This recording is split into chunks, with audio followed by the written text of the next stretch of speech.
Jai Sriram. G Tamil அருள்கணி உங்கள் அனைவருக்கும் காலை வணக்கம். ஒளிமயமான வாழ்க்கையை எதிர்கொள்ள காத்திருக்கும் அனைவருக்கும் ஒரு வெளிச்சம் வேண்டும். அந்த வெளிச்சம் ஜோதியாய், ஜோதிக்குள் ஜோதியாய் ஐக்கியமான ஜோதியே. அதாவது உலகத்தில் ஜோதி ரூபமாக திகழும் இறைவன். கடவுளை காமி அப்படின்னு சொன்னால் ஜோதி ரூபந்தான் இறைவனுக்கு இருக்கிறார் அப்படிங்கிறத நம்மளால் புரிஞ்சிக்க முடியும்.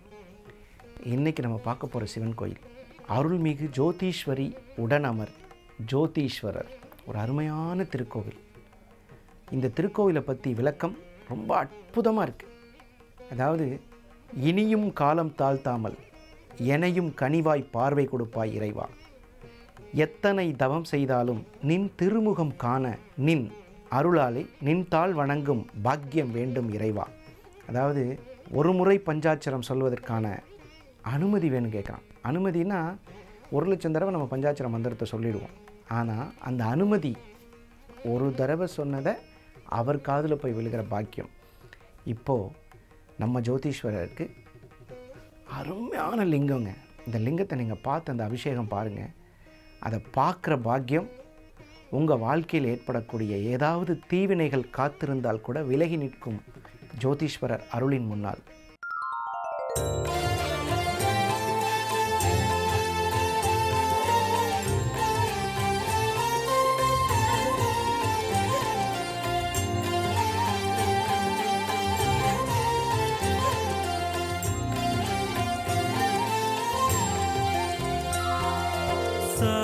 सदा शिव सांब सदा शिव सांब सदा शिव सांब शिव सांब सदा शिव सांब सदा शिव सांब सदा शिव सदा शिव सांब सदा शिव सांब सदा शिव सांब सदा शिव सांब शिव सांब सदा शिव सांब सदा शिव सांब सदा शिव सदा शिव अद्भुत विग्रह अमरयधीश्वर अगणित गुणगण अमृत शिव आनन्दामृत आश्रित रक्षक आत्मानन्द महेश शिव इंदुकलाधर इंद्रादिप्रिय सुंदर रूप सुरेश शिव ईश सुरेश महेश जन प्रिय केशव सेवित कीर्ति शिव पुरगाधिप्रिय भूषण शंकर नखर विनाश नटेश शिव ऊर्जित दानव नाश परात्पर आर्जित पाप विनाश शिव ऋग्वेद श्रुति मौलि विभूषण अर्क चंद्राग्नि त्रिनेत्र शिव रूपमनादि प्रपंच विलक्षण ताप निवारण तत्व शिव लिंग स्वरूप सबेश बुध प्रिय मंगलमूर्ति महेश शिव लूताधीश्वर रूप प्रिय शिव वेदांत प्रिय वेद्य शिव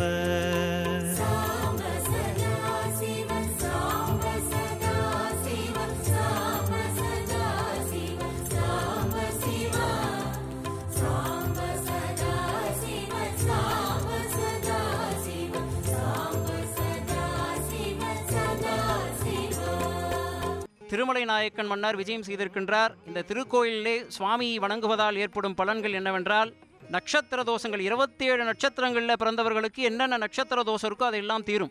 அதே மாதிரி ஒவ்வொரு பிரதோஷத்தன்றும் 700 ஆண்டுகளுக்கு முந்தைய லிங்கம் என்பதால் வழிபாடு செய்கின்ற பொழுது எந்த ஒரு தோஷமாக இருந்தாலும் அது அவரை தரிசிக்கின்ற நேரத்திலேயே மறைந்துவிடும். அங்கங்கே அந்தந்த பரிகாரத்துக்கு சென்று ஒவ்வொரு கோவிலையும் பரிகாரம் பண்ணணுங்கிற அவசியம் இல்லை. இந்த ஜோதீஸ்வரரை தரிசனம் செய்கின்ற மாத்திரத்திலேயே எல்லா வகையான நட்சத்திர தோஷங்களும் எல்லா வகையான பாவங்களும் பெரியோர்களுடைய சாபங்களும், கர்ப்பிணி பெண்களோட சாபங்களும், குழந்தைகளுடைய சாபங்களும், எல்லா சாப நிவர்த்திகளும் இந்த ஆலயத்திலே அவரை வணங்குகின்ற பொழுதிலேயே மறைந்து விடுகின்றது என்பது உண்மை. பஞ்சாட்சர மந்திரத்திற்கு நிகரான மந்திரம் இல்லை. ருத்ராட்ச அணிகலனுக்கு நிகரான அணிகலன் இல்லை. இனி நடக்கும் ஒவ்வொரு நாளிலும் ஒரு முறையாவது பஞ்சாட்சரம் ஜெபிக்க மனம் ஏங்கும். அதாவது மந்திரம் எப்படி சொல்லணும்னு சொல்கிறாங்கன்னு கேட்டிங்கன்னா, வாயை திறந்து சொல்கிற மந்திரத்துக்கு 50% தான் பவராமா, வாயை திறக்காமல் சொல்கிற மந்திரத்துக்கு 100% பவராமா. நீங்கள் எப்படி மந்திரம் சொல்ல போகிறீங்க? வாய்க்குள்ளே சொல்கிறது. வாய்க்குள்ளே சொல்கிறதுன்னு எப்படி சொல்கிறது? மானசீகமாக சொல்கிறதுன்னு பேர். தோள் கொண்டு சாய்த்தாலும் சாய்க்காத நம் லிங்கம் யாழ் கொண்டு யாசித்தால், அதாவது என்ன சொல்கிறான்னா, பாட்டு பாடி சிவனை ஈஸியாக நம்ம பக்திக்குள்ளே கொண்டு வந்துடலாமோ. இதை எல்லாரும் செஞ்சுருக்காங்க. ராவணன் செஞ்சுருக்காரு, எல்லா சிவபக்தர்களும் செஞ்சுருக்காங்க.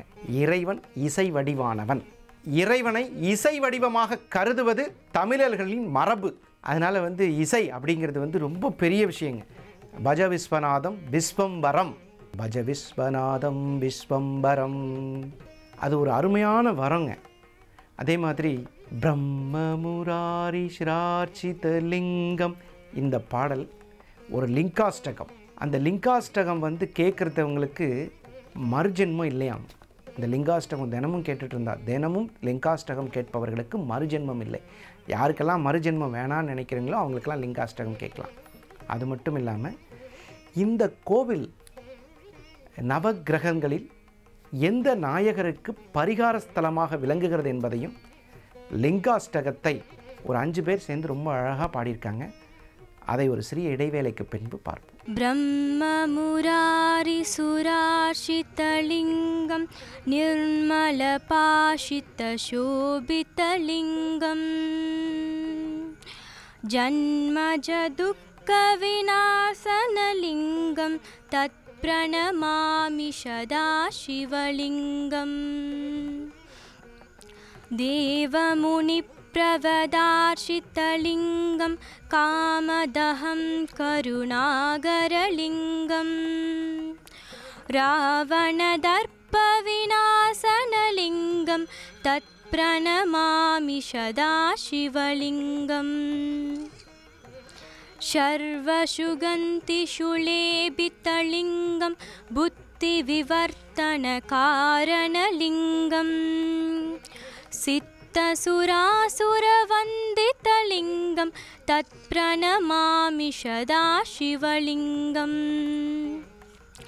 கனகமஹாமணிபூஷிதலிங்கம் பணிபதிவேஷ்டிதசோபிதலிங்கம் दक्षसुयज्ञविनाशनलिङ्गं तत् प्रणमामि सदा शिवलिङ्गम्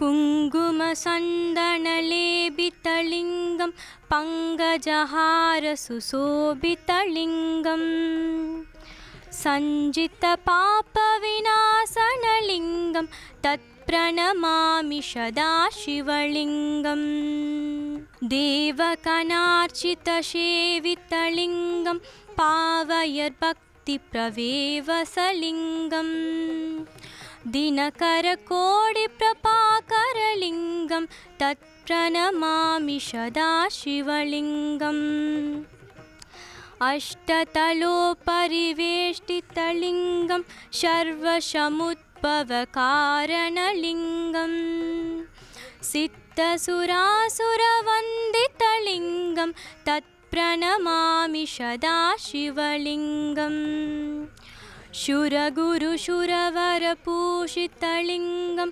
शूरवणपुष्पसदाशितलिङ्गं परात्परं परमात्मलिङ्गं तत् प्रणमामि सदा शिवलिङ्गम् लिङ्गाष्टकम् इदं पुण्यं यप्पडे शिवसन्निधौ शिवलोभमवाप्नोति शिवेन सह मोदते.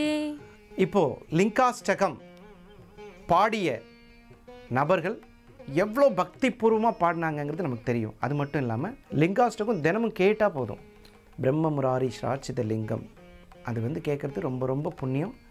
தினமும் ஒரு முறை கேட்பவர்களுக்கு மறுபிறவி இல்லை என்பது நமக்கு தெரிந்த விஷயம். இந்த ஜோதீஸ்வரர் அலங்காரம், அப்பா என்ன அருமையான ஒரு அலங்காரம் பார்த்தீங்கன்னா, பார்க்க பார்க்க பாவம் போகும், பார்த்தவுடன் அடுத்து செய்யும் காரியங்கள் நகர்த்தி போகும். அப்படி ஒரு அற்புதமான ஒளிரூபமான என் ஆண்டவனை உதித்ததங்கே ஒளி விளக்காக, ஆனால் ஜோதி ரூபமாய் காட்சி தரும் இந்த தீப ஒளியில் திருவிளக்கேற்றி வழிபடும் இந்த சிவபெருமான் கற்பூர ஜோதியில் அலங்காரத்தை காத்திருக்கும் கண்கள் நம்மை ஆசீர்வதிக்க காத்திருக்கின்றன. இந்த நிமிடங்களில் பஞ்சாட்சரம் சொல்லி பகவானை வழிபட்டு யாரெல்லாம் திருவோண நட்சத்திரத்தில் பிறந்திருக்கிறார்களோ அவர்களெல்லாம் இந்த கோவிலுக்கு சென்றால் குழந்தை பாக்கியம் உடனே கிடைக்கும் ஒரு இடம். திருவோண நட்சத்திரக்காரங்களுக்கு குழந்தை பாக்கியம் கிடைக்கும். ஏன்னா ஜோதீஸ்வரர் அப்படிங்கிற லிங்கம், ஜோதீஸ்வரிங்கிற லிங்கம், லிங்க பைரவி இவையெல்லாம் இந்த ஸ்தலத்தில் ஆஞ்சநேய பெருமாள் அருள் காட்சி தருகிறார். பைரவர், நந்தி எம்பெருமான், குரு பகவான் இவர்களெல்லாம் இந்த ஸ்தலத்தில் ஜோதீஸ்வரரை வணங்கி ஜோதீஸ்வரி தாயாரையும் வணங்கி, யாரெல்லாம் இந்த கோவிலில் வந்து திருவோண நட்சத்திரக்காரர்களாக இருக்கிறவங்க இந்த கோவிலில் வந்து எங்களுக்கு குழந்தை பாக்கியம் வேணும்னு சிவபெருமான பக்தியோட அன்போட ஜீ தமிழ் அருள்கணி செல்வங்கள் உங்கள் அனைவருக்கும் திருவோண நட்சத்திரத்தில் யாராவது பிறந்திருந்தால் குழந்தை பாக்கியம் இல்லாமல் இருந்தால் இந்த தகவலை சொல்லி அவர்களை இந்த ஆலயத்திற்கு வர சொல்லி குழந்தை பாக்கியம் பெறக்கூடிய ஒரு அற்புதமான திருத்தலத்தை இன்று இப்போ அலங்காரமும் கற்பூர தரிசனமும் இப்போ பார்ப்போம்.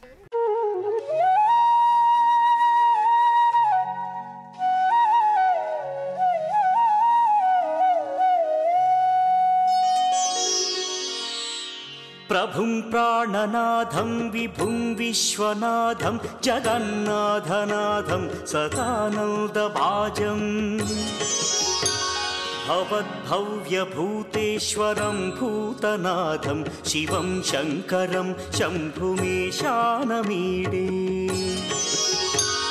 गळेरुण्डमालं तनौ सर्पजालं महाकालकालं गणेशाधिपालम् जटाजूटगङ्गोत्तरं गैर्विशिष्यं शिवं शङ्करं शम्भुमीशानमीडे मुदामाकरं मण्डनं मण्डयन्तं महामण्डलं भस्मभूषाधरन्तम्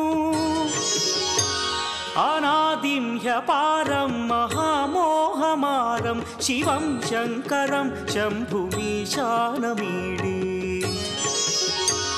वटाधो निवासं महाट्टाट्टहासं महापापनाशं सदा सुप्रकाशम् गिरीशं गणेशं सुरेशं महेशं शिवं शङ्करं शम्भुमीशानमीडे गिरीन्द्रात्मजा सङ्गृहीतार्थदेहं गिरौ संस्थितं सर्वदा पन्नगेहम् परब्रह्म ब्रह्मादिभिर्वन्द्यमानं शिवं शङ्करं शम्भुमीशानमीडे कपालं त्रिशूलं कराभ्यां दधानं पदाम्भोजनं राय कामदधानम् बलिवर्धयानं सुराणां प्रधानं शिवं शङ्करं शम्भुमीशानमीडे शरच्चन्द्रगात्रं गणानन्दपात्रं त्रिनेत्रं पवित्रं धनेशस्य मित्रम् अपर्णाकळत्रं सदा सच्चरित्रं शिवं शङ्करं शम्भुमीशानमीडे हरं सर्पहारं चिताभूविहारं भवं वेदसारं सदा निर्विकारम् श्मशाने वसन्तं मनोजं दहन्तं शिवं शङ्करं शम्भुमीशानमीडे स्वयं यः प्रभाते नरशूलपाणे पठे स्तोत्ररत्नं द्विह प्राप्य रत्नम्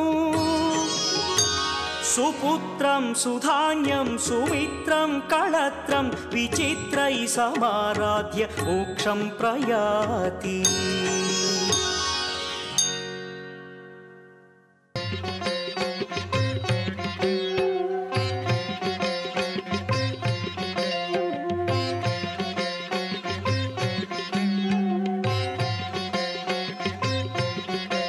नमामीशमीशाननिर्वाणरूपं विभुं व्यापकं ब्रह्मवेदस्वरूपम् अजं निर्गुणं निर्विकल्पं निरीहं चिदाकारमाकाशवासं भजेऽहं।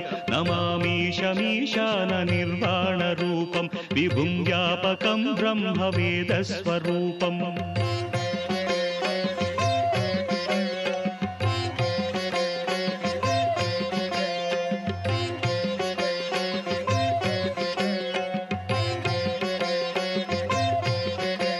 निराकारमोङ्कारमूलं तुरीयं गिराज्ञानगोतीतमीशं गिरीशं कराळं महाकालकालं कृपालं गुणागारसंसारसारं नतोऽहम्।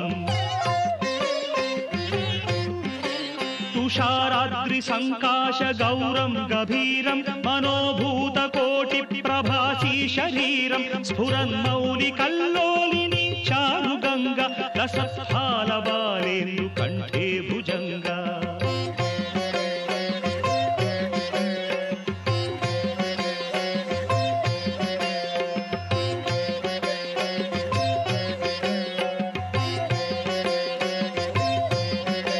चलत्कुण्डलं शुभ्रनेत्रं विशालं प्रसन्नाननं नीलकण्ठं दयालं मृगाधीशचर्माम्बरं मुण्डमालं प्रियं शङ्करं सर्वनाथं भजामि।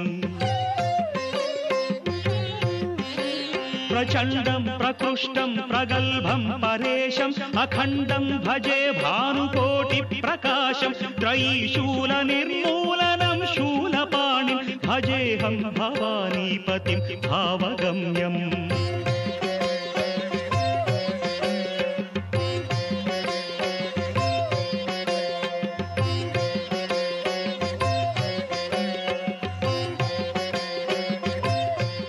இந்த ஆலயத்திலே சிறப்பாக ஒவ்வொரு பிரதோஷமும் இந்தியாவிலே இருக்கக்கூடிய ஸ்தலங்களில் இருக்கக்கூடிய சுவாமியுடைய அலங்காரத்தை செய்து வருகின்றோம். உதாரணமாக ஒரு பிரதோஷத்தன்று திருவண்ணாமலை அண்ணாமலையாரை இங்கேயே தரிசனம் செய்து கொள்ளலாம். ஒரு பிரதோஷத்தன்று காளஸ்தி சிவபெருமான இந்த ஸ்தலத்திலே தரிசனம் செய்து கொள்ளலாம். ஆகவே ஒவ்வொரு பிரதோஷத்தன்றும் ஒவ்வொரு தேய்பிறை அஷ்டமி என்றும் இந்த திருத்தலத்திலே தரிசனம் செய்வோருக்கு அனைத்து விதமான நட்சத்திர தோஷங்களையும் முன்னோருடைய சாபங்களையும் இந்த சிவபெருமான் தீர்த்து வைக்கிறார் என்பதை நாங்கள் தெரிவித்துக் கொள்கின்றோம். இப்போ எவ்வளோ அருமையான ஒரு அலங்காரத்தை பார்த்த உங்கள் கண்கள், இப்போ ஒரு அருமையான விஷயத்தை நம்ம காத்திருக்கோம். இதயம் என்பது ஒரு கோவில். ஒத்துக்கலாமா, ஒத்துக்க முடியாதா? கண்டிப்பாக. கருவறை என்பது நம்ம கருவறை. ஒரு உடம்புல எவ்வளோ பாகம் இருந்தாலும் கர்ப்ப கிரகம் அப்படின்னு சொல்லக்கூடிய ஒரு அருமையான இடத்தில் கோயில் எவ்வளோ பெருசு இருக்குங்க. ஒரு ஊரளவு கோயிலெலாம் நம்ம பார்த்துட்டோம். ஒரு ஊரே அளவு பெரிய கோயில், அவ்வளோ பெரிய கோயிலெலாம் கும்பகோணத்தில் பார்த்தோம். ஆனால் கருவறை சின்னதாக தான் இருக்குது. அப்போ கர்ப்ப கிரகம் அப்படிங்கிறது எவ்வளவு புண்ணியமானது. அந்த கர்ப்ப கிரகம் இருக்கக்கூடிய ஒரு இடத்தில் ஒரு கோவிலை இதயம் என்ற வார்த்தையால் சொல்லலாம். இதயம் ஒரு கோவில் அப்படின்னா கோவில் ஒரு இதயம். இந்த இதயம் இல்லாதவனே அப்படின்னு சொல்கிறாங்கன்னா ஒரு கோவிலுக்கு போகாமல் இருக்கக்கூடாதுங்கிறதுக்காக தான் அப்படி சொல்கிறது. அப்போ இதயத்தை எவ்வளோ பத்திரமாக பார்த்துக்கிறோமோ அதே மாதிரி கோவிலை பார்த்துக்கணும்.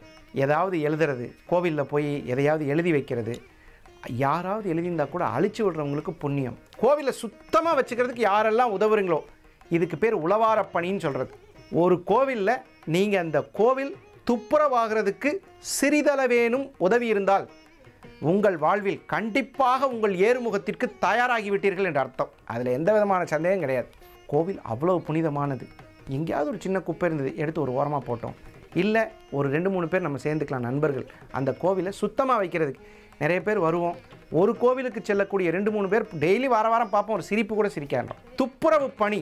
ஏன்னா இந்த ஜோதீஸ்வரர் கோவிலில் ஏன் இதை சொல்கிறேன்னா, ஆன்ம ஈஸ்வரர்னு பேர். ஜோதினா ஆன்மான்னு அர்த்தம். ஒருவருடைய ஜாதகத்தில் சூரியன் பலமாக இருந்தால் தான் இந்த மாதிரி துப்புரவு பணி செய்வாங்க. அவங்க பிற்காலத்தில் பார்த்தீங்கன்னா பெரிய அரசியல்வாதியாக, பெரிய ஒரு நிர்வாக அதிகாரியாக, ஒரு கூட்டத்துக்கு தலைவனாக, ஒரு தர்ம தேவதைக்கு துணை மகனாய் உங்களுக்கு தர்ம தேவதை வந்து தாயாக வரணும்னு நினச்சிங்கன்னா எந்த கோவிலில் இருந்தாலும் சரி, உளவார பணி என்று சொல்லக்கூடிய கோவிலை சுத்தம் செய்யக்கூடிய ஒரு அற்புதமான மன ஒற்றுமையை நீங்கள் ஏற்படுத்திட்டீங்கன்னா நீங்கள் ஏதோ ஒரு கூட்டத்துக்கு தலைவனாக போகிறீங்கன்னு அர்த்தம். தர்ம தேவதைக்கு மகனாக போகிறீங்கன்னு அர்த்தம். ஏன்னா தர்மம் இறைவனை காக்கிறது, இறைவன் தர்மத்தை காக்கிறான். தர்மோ ரட்சிதன்னு சொல்லுவாங்க. அப்படின்னா என்னென்னா தர்மத்தை காப்பவனை தர்மம் காக்கும். அதனால்தான் சிவன் கோவில்களில் நந்தியம்பெருமான் தர்ம தேவதையாக மறைமுகமாக இருப்பான். நீங்கள் நிறைய பேருக்கு வந்து இதனால தான் கோவிலில் வந்து சுத்தம்னா நீங்கள் எதை வேணாலும் செய்யலாம். அதனால் இந்த கோவிலில் நீங்கள் செய்யக்கூடிய ஒரு அற்புதமான காரியங்களை கண்காணிக்கக்கூடிய தர்ம தேவதை அக்னி ரூபமான ஜோதீஸ்வரர், அக்னீஸ்வரர் என்று அழைக்கலாம், அக்னீஸ்வரி என்று சொல்லக்கூடிய ஜோதி மயமான ஜோதீஸ்வரர் இருக்கக்கூடிய இந்த இடம் வேலூர் பக்கத்தில் இருக்கக்கூடிய அரியூர் அப்படிங்கிற ஸ்தலத்தில் இந்த மகா தேவதையாக வாழக்கூடிய அருள்மிகு ஜோதீஸ்வரியும் ஜோதீஸ்வரரும் இருக்கக்கூடிய இந்த ஸ்தலம் திருவோண நட்சத்திரத்திற்குரிய குழந்தை பாக்கியம் தரக்கூடிய ஒரு அற்புதமான ஸ்தலம் என்று சொல்லி மீண்டும் நாளை காலை சந்திக்கும் வரை உங்களிடமிருந்து விடைபெறுவது உங்கள் ஜாமக்கோல் பிரசன்ன ஜோதிடர் நல்ல நேரம் நாகராஜ். நன்றி, வணக்கம். ஸ்ரீ சிவார்ப்பணம்.